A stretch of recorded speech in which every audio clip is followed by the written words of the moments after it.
Қайырлы күн достар. Бүгін сіздермен мынандай жұмсақ әрі дәмді изюм қосылған кекс дайындайтын боламыз.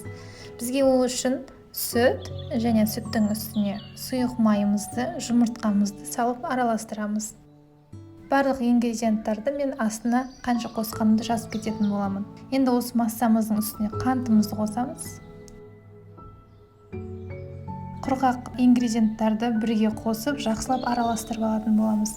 Және бұны ұнымызды екіге бөліп қосамыз. Бұл жерде миксер керек емес, жай ғана венчикпен араластырсаңыздар да болады.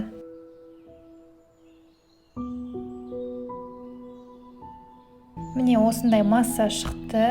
Көріп тұрғандарыңыздай қатты қою емес, сұйық емес, орташа. Осының үстіне изюмымызды салып, жақсылап араластырып, мына силиконовый формаға 2 қасықтан толтырмай жарты қылдырып бәрін салып шығамыз.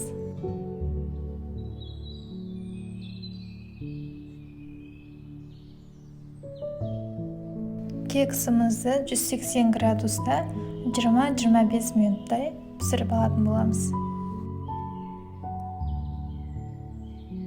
Міне жұмсақ кекстеріміз дайын болды. Сіздерге де жасауға кеңес беремін. Ас болсын.